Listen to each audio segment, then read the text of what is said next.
거룩하신 하나님 아버지, 11월의 첫 주일입니다. 시시각각 변하는 계절 속에서도 변함없이 주님을 사모하는 마음으로 주의 날을 기억하며 예배와 찬양을 드리게 하신 것을 감사합니다. 우리를 불쌍히 여기시는 주님, 주님의 극진한 사랑하심에도 주님의 공정과 상식보다는 나의 이익과 편리를 추구해 왔습니다. 정직과 성실보다는 위선과 가식이 많았습니다. 이웃들을 이해하고 살피기보다는 나를 지키고 돌보는데 바빴습니다. 머리와 입으로는 주님을 생각하고 말하면서도 손과 발로는 나를 생각하고 나를 도모하여 왔습니다. 주님을 조치려 하기보다는 내 욕심과 판단을 조차 살아왔음을 고백하오니 불쌍히 여겨 주시옵소서. 우리를 사랑하시는 주님, 이 민족과 나라를 위해 기도합니다. 위정자들이 국민으로부터 권력을 위임받았다는 사실을 잊지 않게 하시옵소서. 하나님의 절대 주권으로 친히 개입 역사하셔서 자행자재하며 명령과 협박으로 권력을 오용 남용하지 않도록 위정자들의 생각과 조직이 위해 역사하시옵소서.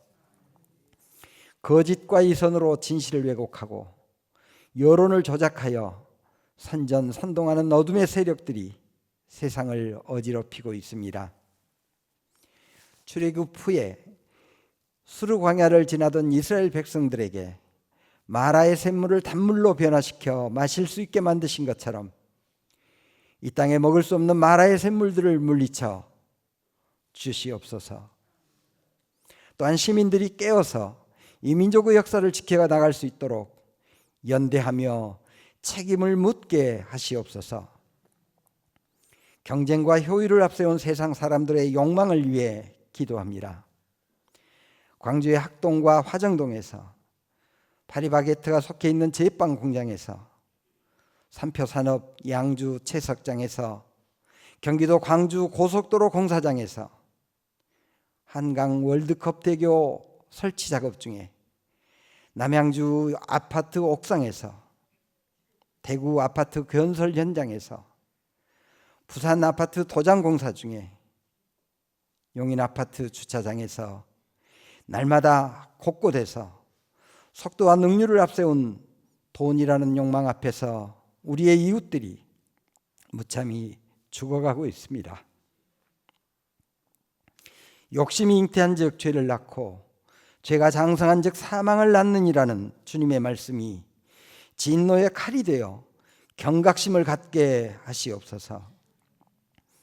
말씀으로 천지를 창조하신 하나님, 우리들의 일상의 말들을 위해서 기도합니다. 의인의 입은 생명의 샘이라도 악인의 입은 독을 머금었느니라는 주님의 말씀을 기억합니다. 올 한 해 동안 사랑한다, 잘한다, 고맙다, 감사하다는 말을 주로 하였는지 아니면 상처 주는 말, 쓰러지게 하는 말, 실망 좌절하게 하는 말, 화나게 하는 말로 사망의 앞잡이가 되는 말을 하였는지 돌아보게 하시옵소서. 이 가을엔 치유의 말, 일어나게 하는 말, 살리는 말, 위로 격려하는 말을 하게 하시옵소서. 그리스도의 구원을 받은 자로서 복음만 말하게 하시옵소서. 주님, 무진 교회를 위해 기도합니다. 당회를 비롯하여 각 기관들이 하나님의 사역을 위해 몸과 마음을 모으고 있사오니 합력하여 무진 교회를 주님의 거룩한 집으로 만들게 하시옵소서. 새로 피택된 장로님들이 잘 훈련받게 하시고 남녀신도회와 각 기관들이 주관하는 행사에도 참여를 통해 풍성한 결실이 있게 하시옵소서. 이를 통해서 하나님의 사랑과 믿음의 열매들을 추수하는 기쁨이 있게 하시옵소서. 몸과 마음이 힘들고 고통스러운 교우들, 경제적으로 어려운 교우들, 이런저런 이유로 염려 속에 있는 교우들 치료해 주시고 위로해 주시며 힘과 믿음을 주셔서 주님의 사랑을 경험하게 하시옵소서. 수능 시험을 앞둔 우리의 자녀들에게도 남은 시간을 하나님의 지혜로 학업에 전념할 수 있게 하시옵소서. 또 무진 교우들이 언제 어디서 무엇을 하든지 오직 주님 안에서 주님만 바라보는 가운데 세상을 이기고 주님의 은총을 널리 알리게 하시옵소서. 무진 교회와 성도들 위에 주님의 나라가 임하게 하시옵소서. 주님의 피가 흐르고 주님의 생명력이 넘쳐나게 하셔서 광주와 세상의 빛과 소망이 되게 하시옵소서. 주님, 장관철 목사님께 건강과 영력을 북돋아 주시옵소서. 부 목사님을 청빙하고자 기도하고 있사오니 예비하신 목자를 보내 주시옵소서.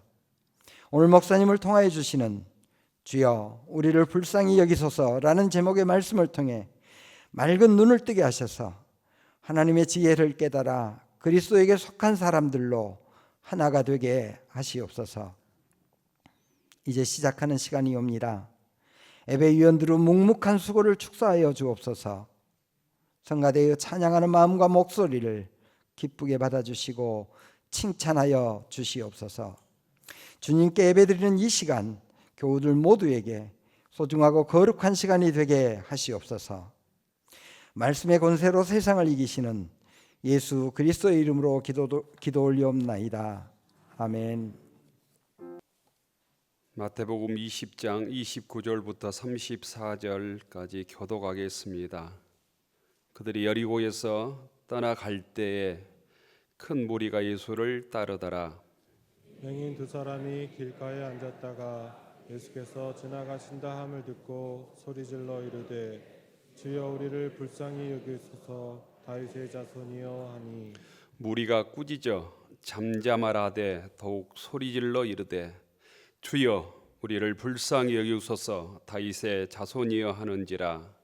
예수께서 머물러 서서 그들을 불러 이르시되 너에게 무엇을 하여 주기를 원하느냐. 이르되 주여 우리의 눈뜨기를 원하나이다. 예수께서 불쌍히 여기사 그들의 눈을 만지시니 곧 보게 되어 그들이 예수를 따르니라. 아멘.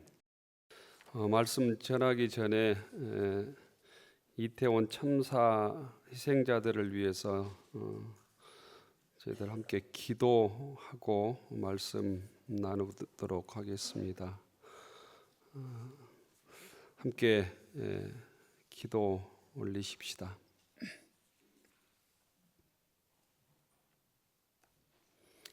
우리의 부르짖음에 응답하신 하나님, 저희들에게 주님의 자비를 베풀어 주옵소서. 이 땅에 일어나서는 안 될 대형 참사가 다시 일어났습니다. 8년 전 세월호 참사로 304명의 학생들과 선생님, 시민들의 생명이 희생된 지 또다시 서울 한복판에서 대형 참사가 일어났습니다. 이 참사로 온 국민들은 할 말을 잃고 슬픔 속에 잠겨 있습니다. 주여 이 나라의 죄악을 용서하옵소서. 사랑하는 가족과 친구들에게 이별도 고하지 못하고 갑작스럽게 희생된 젊은이들에게 이 땅의 모든 국민들은 죄인이 되었습니다. 주여 이 땅의 죄악을 용서하소서. 우리의 기도를 들으시는 하나님, 이번 참사로 희생된 156명은 156가지의 삶과 꿈을 안고 살아가던 이들입니다. 이 소중한 사람들이 순식간에 삶과 꿈을 빼앗기고 말았습니다. 결혼을 앞둔 젊은이도 있었습니다. 유학을 앞두고 있는 학생도 있었습니다. 정규직으로 전환이 되어서 기뻐하는 청년도 있었습니다. 친구를 만나기 위해서 회의에서 찾아온 청년도 있었습니다.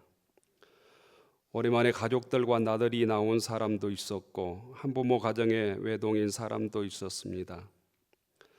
서울의 한복판에서 하룻밤에 일어난 이 비극적인 현실을 가족과 온 국민들이 받아들이기가 쉽지 않습니다.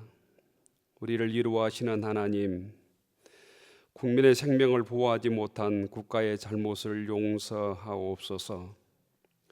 정부의 책임을 방기해버린 책임자들이 죄를 자복하고 자신의 무능과 무책임과 직무유기를 회개하게 하소서.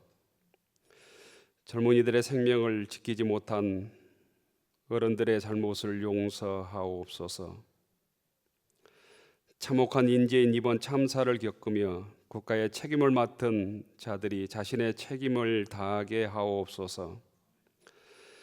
다시는 이런 일이 재발되지 않도록 모든 국민들이 회개하고 각성하게 하옵소서.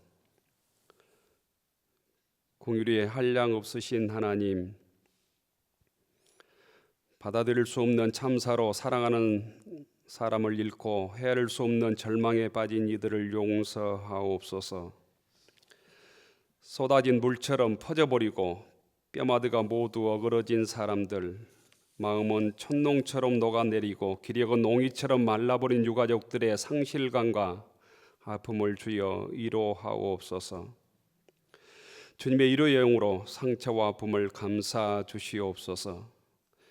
희생당한 156명의 영혼을 당신 품에 고이 안아주시고 주님 품에서 안식하게 하옵소서. 생명의 하나님, 한 생명의 소중함을 다시 깨닫게 하시고 한 생명이 천하보다도 소중하다는 주님의 말씀을 마음에 새기게 하옵소서. 슬피 우는 자와 함께 우시는 하나님, 희생당한 영혼을 고이 안아주시고 부상당한 이들이 속히 치유되고 회복될 수 있도록 주의 은총을 허락하소서. 의료진들과 사고 수습을 위해 쓰는 이들에게 힘을 더하여 주옵소서. 마음이 무너져 내린 유가족들에게 주의 자비를 베풀어 주옵소서. 이태원 참사로 인해 드러난 우리의 무관심과 안일함을 깨트리고 우리 모두가 생명이 존중받는 안전한 사회를 만들어가게 하시고 신앙인으로 거듭나게 하셔서 주님의 말씀을 붙들고 올곧게 진실한 믿음의 삶을 살아가는 결단의 시간이 되게 하옵소서. 우리의 슬픔에 눈물을 닦아주시는 예수님 이름으로 기도 올리옵나이다. 아멘.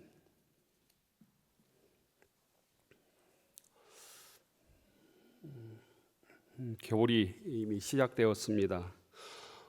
내일이 겨울의 시작이라고 하는 입동입니다. 입동. 건강 잘 지킬 수 있기를 바랍니다. 많은 전염병들이 예상된다고 하죠. 독감 예방 접종도 하시면 좋을 듯합니다.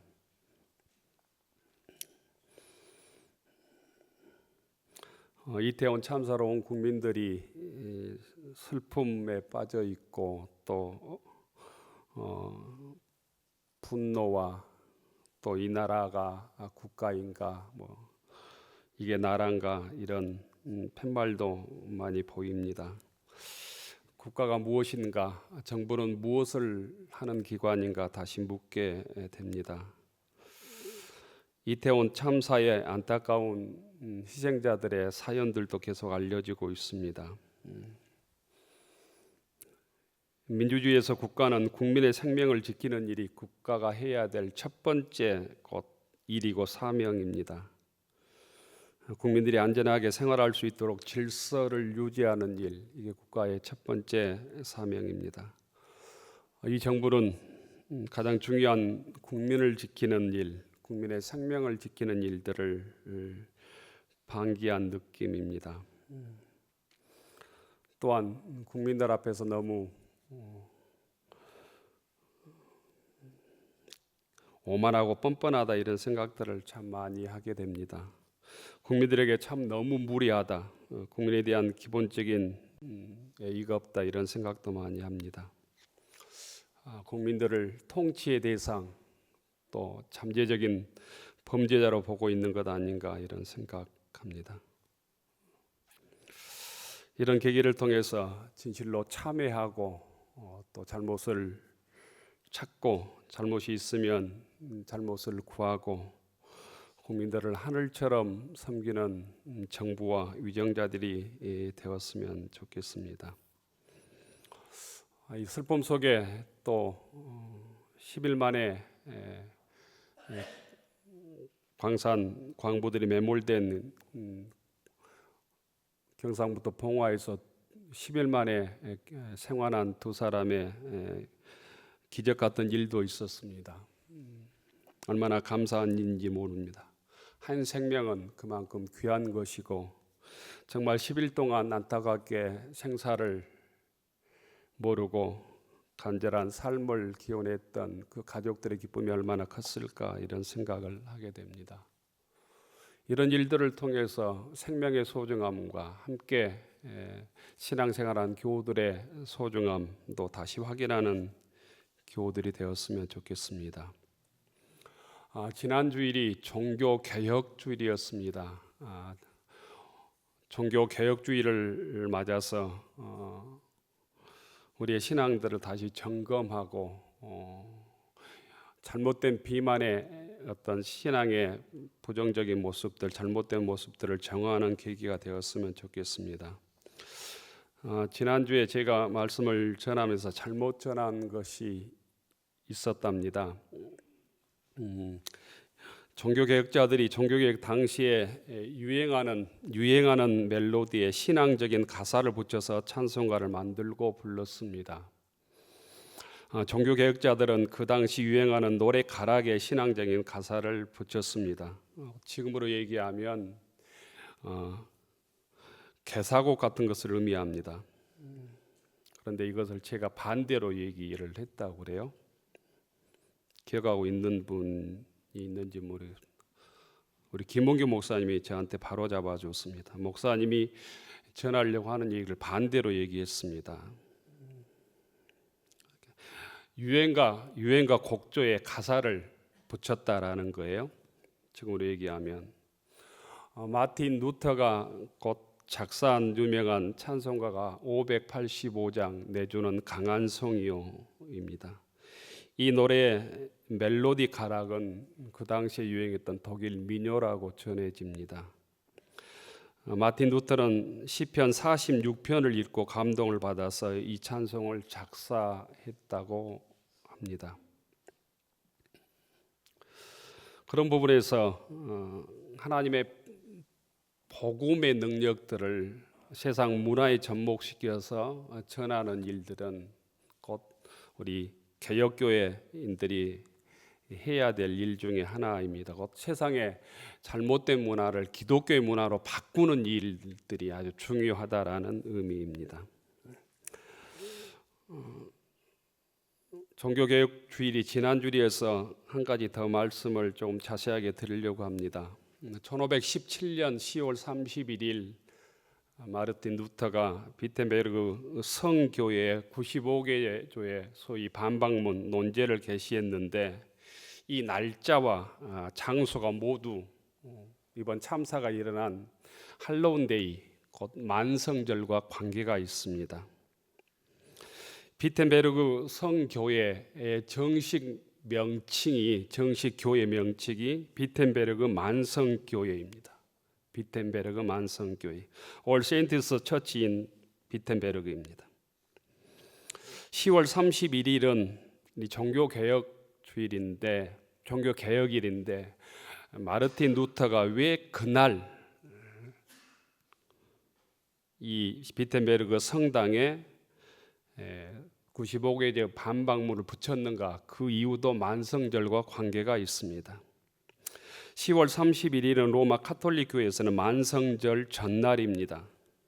11월 1일이 만성절이고 10월 31일이 만성절 전날 이브인 것이죠. 만성절이란 복음을 위해 순교하거나 교회를 위해 특별히 업적을 남기고 헌신한 모든 성인들을 기념하는 그 성인 축일입니다. 초대교회 시기부터 신앙이 깊었거나 교회 복음화를 위해 기여한 사람들, 순교한 사람들을 일반 신자들이 존경하는 전통이 있었습니다. 이 전통을 카톨릭이나 종교의 차원에서는 이것을 공식화해서 이 사람은 성덕이 대단하여 의심의 여지가 없이 천국에 있다라고 공포하고 그것을 축일로 정해서 기념을 했습니다. 가톨릭 교회는 성인들을 심사한 후에 시성식을 통해서 서품하고 교회력에 따라 그들의 축일을 정했습니다. 성인들이 많아져서 1년 365일 동안 매일 특정 성인들의 축일로 지켜오고 지금도 있습니다. 그런데 성인들의 수가 점점 많아져서 2,000명이 넘어갔습니다. 그래서 축일을 배정받지 못한 그 성인들이 많아졌습니다. 그래서 이 사람들을 모아서 그 성인들을 기념하는 날이 11월 1일 곧 만성절입니다. 현재 가톨릭 교회에 의하면 성인과 복자의 수는 총 6,374명입니다. 이 중에 한국인 성인은 103명입니다. 그리고 복자는 124명입니다. 복자는 곧 성인 전 단계를 의미합니다. 성인 전 단계로 순교하거나 덕을 쌓아 신자들의 공경을 받는 사람들을 의미합니다. 할로윈은 본래 기독교가 전해지기 이전에 켈트 문화권, 아일랜드나 스코틀랜드, 웨일즈 지역에서 지켜오던 샤마인 축제에서 유래했습니다. 이후 8세기경에 가톨릭 교회는 이 샤마인 축제와 같은 이 날짜 11월 1일을 곧 모든 성인들을 기념하는 만성절로 바꾸어 지키게 했습니다. 할로윈은 성인을 의미하는 켈트어입니다. 여기에 전야, 이브를 뜻하는 합성어로 해서 올 할로윈스 이브, 곧 만성절 전야라는 뜻이 된 것이죠. 이교도들이 정령을 숭배하는 이날을 가톨릭 교회에서 성인들과 순교자들을 기리는 만성절이라는 교회 절기로 바꾼 것입니다. 루터가 95개의 반박문을 만성전 전날 10월 30일 비텐베르그 대성당에 게시한 것도 곧 이러한 성인 숭배 및 성물 숭배와 관련이 있습니다. 가톨릭 교회는 곧 예수님에 관한 모든 성물, 마리아에 관한 모든 성물을 숭배하기 시작했습니다. 당시에 대성당들마다 11월 1일에 모든 성인들을 기리는 만성절이 되면 곧 성인들이 보유하고 있는 성물들을 경쟁적으로 전시를 했습니다. 예수님의 유품을 전시하고 예수님의 제자들의 유품을 전시했습니다. 비텐베르그 성당도 예수님의 구유, 예수님의 기적의 일부, 동방박사가 가지고 온 황금의 일부, 예수님의 가시면류관, 성찬자 자리에 있었던 바위 조각, 마리아의 머리 타래를 전시했고 방문객이나 순례객은 연옥에서 그것을 사면 200년간 곧 형벌이 면제된다고 가르쳤습니다. 비텐베르그 대성당은 교황으로부터 면죄부 판매 권한을 위임받아서 11월 1일 곧 만성절에 예수님을 비롯한 성인들의 유품을 전시하고 면죄부 판매를 예정하고 있었습니다. 그래서 마틴 루터는 이 만성절 전날 면죄부에 대한 반박문을 게재하고 면죄부 타당성에 대한 토론을 제안했던 것입니다. 이게 곧 종교개혁의 시작입니다. 얼마나 그 중세 교회가 타락했는가를 이걸 통해서도 알 수 있는 것이죠. 오늘 현대를 살아가는 우리들이 이 종교개혁처럼 겉으로 드러난 타락은 없을지라도 우리 심령의 부패들을 다시 점검하고 타락한 신앙들을 바로잡는 믿음의 교우들이 되기를 축원합니다. 오늘 성경에 보면 예수님께서 여리고를 떠나서 예루살렘으로 내려가는 길에 길가에 앉아서 구걸하는 두 거지를 만나고 치료해 주시는 얘기입니다.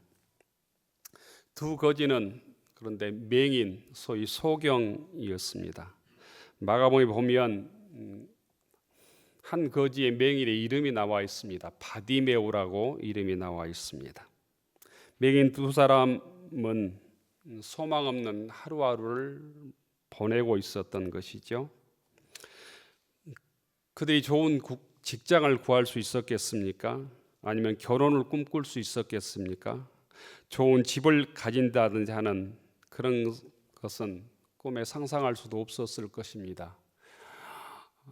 사회 구조 때문에 희망을 잃어버린 청년 20대들의 삶의 모습과 별로 다르지 않는 것이죠.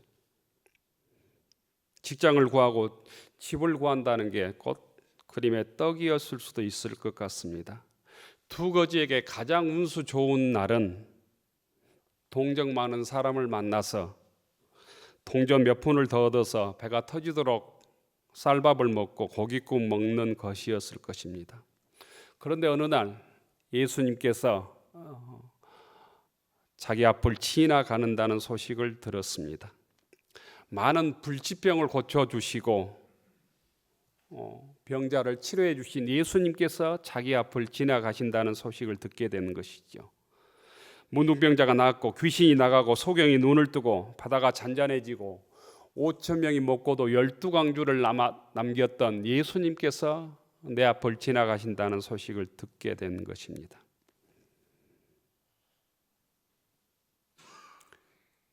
이 소경은 두 사람의 소경은 귀가 번쩍 띄었을 것입니다. 그리고 예수님이 지나가신다는 소식을 듣고 구걸하려는 생각도 있고 돈을 구하려는 생각도 잊었습니다. 그들에게 일생일대에 곧 소위 찬스가 온 것이죠. 기회가 찾아온 것입니다. 두 사람의 맹인들은 한 마음으로 한 목소리처럼 소리를 질렀습니다. 주여, 우리를 불쌍히 여기소서. 다윗의 자손이여. 이 소리는 예수님의 귀에 들릴 만큼 사람들의 시끄러운 소리를 뚫고 예수님에게 들릴 만큼 큰 목소리로 외친 목소리였습니다. 두 맹인이 구원을 받고 눈을 뜬 기적의 은혜를 체험하게 된 첫 시작은 곧 기회가 왔을 때 놓치지 않았다는 것입니다. 보진교회 모든 교우들에게 이런 축복이 있기를 바랍니다. 아직도 구원의 확신이 없는 교우들에게 예수님을 인격적으로 만나는 축복이 있기를 바랍니다. 예수님을 내 인생의 주인으로 모시지 못한 모든 성도들에게 한 해가 가기 전에 이 두 맹인처럼 예수님을 만나는 은혜가 있기를 축원합니다. 여러분들의 인생 중에 예수님께서 오늘 내 앞을 지나가신다는 소식을 곳곳에서 들을 수 있습니다. 이 참사 속에서도 예수님께서 내 앞을 지나가신다는 소리를 들을 수 있습니다. 또한 주일 예배를 드리다가 가정의 위기 속에서 주님 앞에 무릎 꿇고 기도하다가 사업의 실패 속에서 육체의 질병 속에서도 주님께서 내 앞을 지나가신다는 소식을 들을 수 있습니다. 그 소식을 듣고 인생의 기회를 놓치지 않았다는 두 맹인처럼 곧 주님께 주여 우리를 불쌍히 여기소서 소리칠 수 있는 교우들이 되기를 바랍니다. 두 맹인의 소리를 듣고 주변 사람들은 결코 좋아하지 않았습니다. 시끄럽다고 조용히 좀 하라고 입 다물라고 했다는 것입니다. 31절에 보면 무리가 꾸짖어 잠잠하라 이렇게 말했습니다. 이 세상의 말에 두 맹인은 꿈쩍도 하지 않고 더 크게 소리를 질러서 주여 우리를 불쌍히 여기소서 다윗의 자손이여 외쳤습니다. 우리들이 내가 믿음을 선택했을 때, 예수를 선택했을 때 세상 사람들이 박수 주지 않는다는 거예요. 예수를 올바로 믿고 살아가려고 결단했을 때 반드시 방해 세력이 나타난다는 의미입니다. 여러분들이 주님의 말씀대로 살기를 결단하면 세상 사람들이 박수 쳐줄 것 같습니까? 믿음으로 살려고 하면 반드시 어려움을 만나고 방해 세력을 만난다는 의미입니다. 예수님의 뜻대로 살려고 했을 때 예전에는 핍박을 받았습니다. 그래서 순교도 감당했습니다. 지금은 세상에 뒤떨어진 사람처럼 취급을 당할 수도 있고 따돌림을 당할 수도 있고 왕따를 당할 수도 있고 경제적인 손해를 볼 수도 있을 것 같습니다. 좋았던 인간관계도 깨지는 경우도 있을 것입니다. 하지만 주님을 만나고 주님의 은혜와 기적을 체험하는 기회가 찾아왔을 때 그 기회를 놓치지 않고 주님께 소리치는 교우들이 되기를 바랍니다. 마귀의 방해가 있어도 사람들에게 왕따를 당해도 경제적 손해가 있어도 주님의 은혜와 기적의 곧 기회를 포기하지 않는 교우들이 되기를 원합니다. 주여 우리를 불쌍히 여기소서 다윗의 자손이여. 두 번째 이 소리를 지른 것을 원어에 보면 비명에 가깝다 이런 뜻이 있다고 합니다. 비명에 가까운 외침이었다라는 의미가 내포되어 있다는 것입니다. 두 맹인은 몸부림치며 비명에 가깝도록 주님께 소리를 지릅니다. 간청하고 간구한 것입니다. 이것을 보면서 우리는 너무 점잖하게 예수 믿고 있는 것 아닌가 이런 반성도 하게 됩니다. 우리가 정말 죽음의 자리에 있다면, 압사의 현장에 있다면 우리가 가만히 있겠습니까? 살려달라고 119, 112에 꼭 전화를 하든지 소리치지 않겠습니까? 정말 예수님께서 나를 만나주지 않으면, 내 문제를 해결해 주지 않으면 내 인생에는 소망이 없습니다. 내 인생에는 의미가 없습니다. 주님께서 내 자녀를 인도해 주시지 아니하시면 내 자녀가 소망이 없습니다. 주님께서 내 사업의 문제를 해결해 주시지 않으면 내 사업에 성공할 수 없습니다. 주님께서 우리 교회에 은혜를 베풀어 주시지 않으면 우리 교회에 소망이 없습니다. 주의 몸된 교회의 사명을 감당할 수 없습니다. 이런 간절한 마음을 가지고 두 맹인처럼 주님을 섬기고 주님께 간절히 간구하는 믿음의 교우들이 되기를 축원합니다. 주님이 있으나 없으나 나는 잘 살 수 있다는 이런 마음으로 우리가 예수 믿고 있는 것 아닌가. 간절함을, 맹인의 간절함을 우리가 회복할 때 주님께서 예비하신 복을 누리게 될 것입니다. 두 맹인처럼 주여 우리를 불쌍히 여기소서, 이런 기도가 오늘 우리에게 정말 필요한 시대 아닙니까? 156명의 젊은이들의 생명이 희생된 이태원 참사를 겪으며 주님 이 나라를 불쌍히 여겨주십시오. 국가를 책임진 이 정부가 죄를 인정하고 진정 국민들을 바로 섬기게 해주십시오. 기도해야 할 것입니다. 갈수록 남북 간의 갈등이 심해지고 전쟁의 위협이 높아가고 있습니다. 세계에서 가장 전쟁의 위협이 상존하는 곳, 높아가고 있는 것이 대만과 우리나라라는 이 보도를 외국 외신들은 끊임없이 하고 있습니다. 이 민족을 불쌍히 여기시고 민족에 평화를 주십시오. 이 민족이 강대국의 논리를 넘어서 미움과 증오를 넘어서 용서하고 공존하는 능력을 주십시오. 우리가 이 민족을 위해서 기도해야 할 때입니다. 그뿐만이 아닙니다. 우리 가정에 긍휼을 베풀어 주십시오. 내 힘으로는 내 가정을 이끌 힘이 없습니다. 남편을 변화시킬 능력이 없습니다. 아내를 변화시킬 능력이 없습니다. 내 자녀를 책임질 능력이 없습니다. 내가 속한 직장과 사업을 주님께서 책임져 주십시오. 하루 앞을 우리가 알지 못하고 삽니다. 주님께서 내 인생의 주인 되어 주셔서 내 인생을 주님의 품으로 인도해 주십시오. 이렇게 기도해야 할 것입니다. 두 맹인처럼 정말 간절하게 예수 믿고 주님의 말씀에 순종함으로 주의 은총을 체험하는 믿음의 교우들이 되기를 원합니다. 두 맹인처럼 세상의 모든 방해를 뚫고 주님의 귀에 들릴 때까지 소리쳐 간절히 기도하는 믿음의 교우들이 되기를 바랍니다. 두 맹인의 울부짖음에 주님께서는 외면치 않으십니다. 간절한 소원을 들어주십니다. 32절에 보면 너희에게 무엇을 하여 주기를 원하느냐. 주님은 우리의 기도를 드시고 응답해 주시는 주님이십니다. 주님 앞에 왔다가 거절당한 사람이 한 사람도 없답니다. 구하고 찾고 두드리는 자에게 우리 주님은 응답해 주시는 주님이십니다. 무엇을 하여 주기를 원하느냐. 두 맹인은 거침없이 주여 우리의 눈 뜨기를 원합니다. 주여 우리가 보기를 원합니다. 이 두 맹인의 대답은 예수님은 우리의 눈을 뜨게 하실 수 있는 능력 있는 분입니다. 이런 고백입니다. 나에게 복을 주십시오라고 간청은 주님께서 나에게 복을 주실 수 있는 분임을 믿습니다. 이런 믿음이 있을 때 간청할 수 있는 것이죠.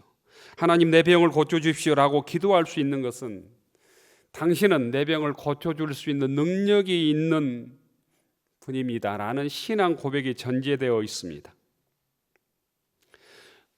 무엇을 하여 주기를 원하느냐. 예수님께서 두 맹인에게 물었던 질문은 내가 너희들을 눈뜨게 할 수 있는 능력이 있다고 믿느냐, 믿음을 묻는 질문입니다. 너희들이 진정 나를 하나님의 아들로 믿느냐, 그리스도로 믿고 고백하느냐, 이렇게 묻는 질문입니다. 이 물음에 두 맹인은 주여 믿습니다.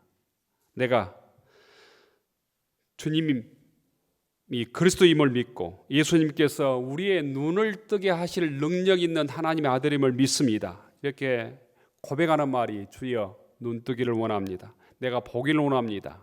이렇게 고백하는 얘기입니다. 두 맹인은 예수님께 한 푼의 돈을 요구하지 않았습니다. 좋은 직장과 먹고 살 길을 요구하지 않았습니다. 지방가 마련해 달라고 요구하지 않았습니다. 결혼 상대를 찾아달라고 요구하지 않았습니다. 한 가지 주님께 내가 보기를 원합니다. 눈 뜨기를 원합니다. 눈 떠 보기를 원합니다. 아주 현명하고 믿음이 있었던 맹인들입니다. 보기만 하면, 눈을 뜨기만 하면 돈도 벌 수 있고 집도 마련할 수 있고 먹을 양식도 마련하고 장가도 갈 수 있었기 때문입니다. 가장 중요한 것을 주님께 간청했던 두 맹인의 믿음을 배워야 합니다. 그러니까 평생 동안 눈은 어두워 있으면서, 눈은 뜨지 못하면서 먹기를 원합니다. 집을 갖기를 원합니다. 사업 성공하기를 원합니다. 육체적으로 건강을 원합니다. 이런 기도만 해서는 안 된다는 거예요. 내가 가장 먼저 주님께 간청해야 될 기도가 무엇인가? 주님을 만나기를 원합니다. 주의 능력을 회복하기를 원합니다. 구원받은 하나님의 자녀로 살기를 원합니다. 이런 간청하는 기도를 맹인처럼 할 수 있기를 바랍니다. 주님께서는 그들의 간청을 들으시고 눈을 만져서 보게 하십니다. 34절에 보면 예수께서 불쌍히 여기사 그들의 눈을 만지시니 곧 보게 되어 그들이 예수를 따르니라. 주님의 은혜로 눈을 뜨고 그들은 주님을 따르는 제자의 삶을 삽니다. 오늘 우리들에게도 두 맹인에게 임했던 주님의 은혜가 임하기를 축원합니다. 주님께서는 오늘도 우리들에게 두 맹인에게 물은 질문을 우리들에게 묻고 계십니다. 무엇을 하여 주기를 원하느냐? 무엇을 하여 주기를 원하느냐? 맹인들처럼 주여 우리의 눈뜨기를 원하나이다. 우리 영적인 눈이 밝아져서 주님의 뜻을 분별하기를 원합니다. 우리의 믿음의 눈이 밝아져서 내가 주님의 제자로 살기를 원합니다. 이런 신앙 고백이 무디교회 모든 교우들에게 있기를 바랍니다. 오늘 주님께서 그럴 때 우리 어두운 눈을 만져주시고 우리의 영적인 눈을 뜨게 하셔서 주의 뜻을 분별하고 내가 어떻게 살아야 될지를 밝히 알게 할 것입니다. 예수님께서 만져주심으로 영적 비늘이 떨어지고 신령한 눈을 갖게 되기를 축원합니다. 예수님을 볼 수 있는 믿음의 눈, 주님의 뜻을 분별할 수 있는 영적인 눈, 주의 말씀에 순종하고 주님의 뜻을 이루며 살아갈 수 있는 능력의 눈을 회복하여 주님을 따랐던 맹인들처럼 주의 백성으로, 주의 제자로 거룩한 무진교회 성도로 살아가는 무진교회 교우들이 되기를 축원합니다. 기도하겠습니다. 자비로우신 하나님, 우리의 어두운 영의 눈을 밝게 하옵소서. 어두운 눈에 비닐이 떨어지고 영적인 눈으로 주의 뜻을 분별하고 주의 사명을 감당하는 믿음의 권속들 되게 하옵소서. 주님께서 무엇을 하여 주기를 원하느냐 물으실 때 눈뜨기를 원합니다. 눈을 떠 보기를 원합니다. 간청한 맹인들처럼 저희들도 믿음의 응답으로 주의 능력을 회복하여 하나님의 백성으로 주의 거룩한 지체로 쓰임 받게 하옵소서. 예수님 이름으로 기도 올리옵나이다. 아멘. 하늘 우러러 축원하옵나니 이제는 성부 성자 성령 삼위일체 하나님의 은혜와 사랑하심과 함께하시며 교통하심이 소경처럼 간절히 주님께 간구하고 기도하여 어두운 영적 비닐을 벗겨내고 영의 눈을 떠 주님을 따라 살아가며 주님만을 섬기며 주의 사명을 감당하기로 다짐하는 교우들 머리 위에, 우리의 가정과 일터 위에, 우리의 자녀들 위에 이제로부터 영원까지 함께하여 주시기를 간절히 축원하옵나이다. 아멘.